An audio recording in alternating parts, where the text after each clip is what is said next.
E aí, tudo certo? Hoje a gente vai mergulhar numa investigação, digamos, fisiopsicológica, para tentar entender um mal-estar que parece que está em todo lugar hoje em dia, né?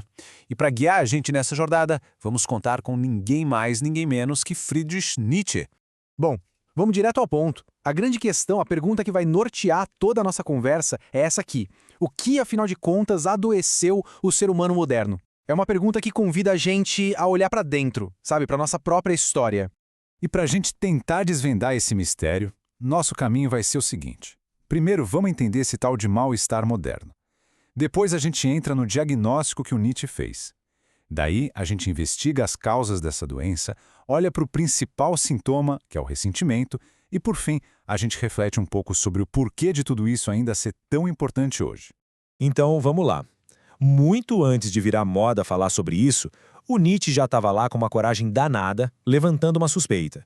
A suspeita de que a própria modernidade, sabe, com todas as suas promessas de progresso, talvez fosse ela mesma a causa de uma espécie de doença coletiva. E é importante dizer que ele não foi só um cara que ficou olhando de longe, não. O Nietzsche se colocou ali como um pioneiro, quase como um médico da cultura. Ele não só identificou os problemas da época dele, mas foi fundo para entender de onde eles vinham e até para pensar em como resistir a tudo isso. E agora a gente chega no ponto central da nossa análise. Chegou a hora de revelar qual é, de fato, o diagnóstico do Nietzsche para essa enfermidade que parece nos afetar até hoje. Ok, o termo-chave aqui é interiorização dos impulsos. Mas o que isso quer dizer na prática? Pensa assim. Os nossos instintos mais naturais, mais primitivos, quando eles são impedidos de se expressar, de ir para fora, eles não somem.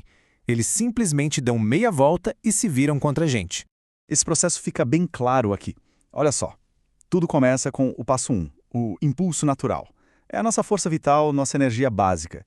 Só que aí vem o passo 2, o bloqueio social.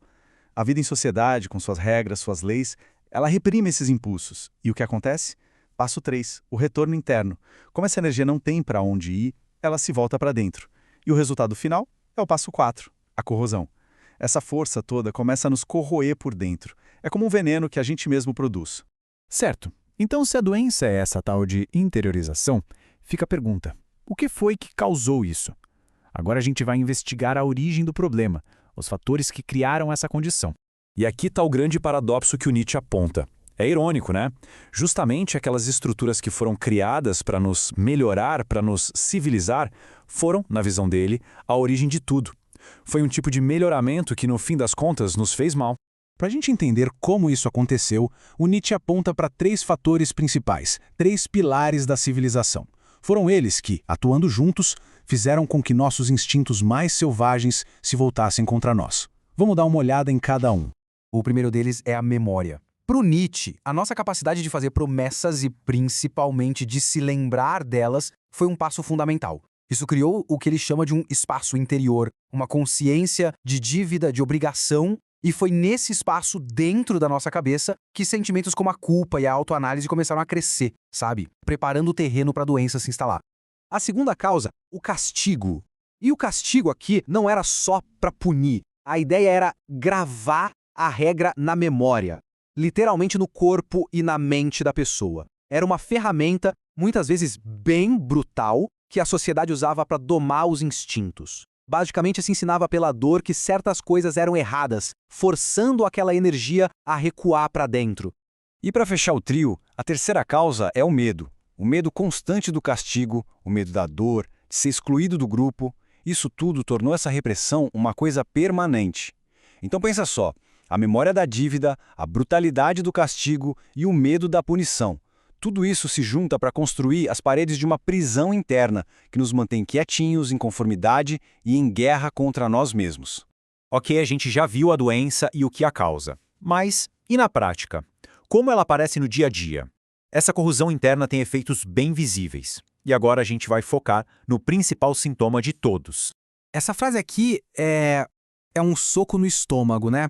O ressentimento tornou-se comum em nossas sociedades. Quer dizer, o ressentimento, aquela raiva que não pode sair, aquele remoer de uma ofensa, isso deixou de ser algo isolado. Segundo essa análise, virou parte do tecido emocional das nossas sociedades.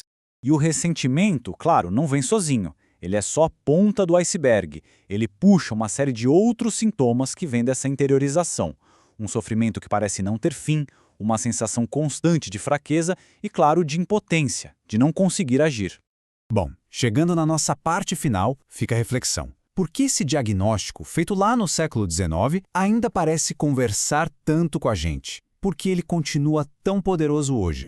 E quem o Nietzsche aponta como os grandes agentes dessa repressão? Bom, ele vai direto nas grandes instituições que moldaram o Ocidente. O Estado, com suas leis, suas punições, e a moralidade judaico-cristã, com toda a ideia de pecado, de culpa. Para ele, foram essas as forças que, em nome de uma suposta ordem ou de uma salvação, nos ensinaram a enxergar nossos próprios instintos como algo ruim, algo que precisava ser esmagado.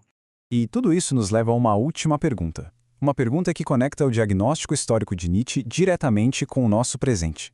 Séculos depois, olhando para o mundo de hoje, para o nosso próprio mal-estar, será que a gente ainda sofre dessa mesma doença? A reflexão fica no ar.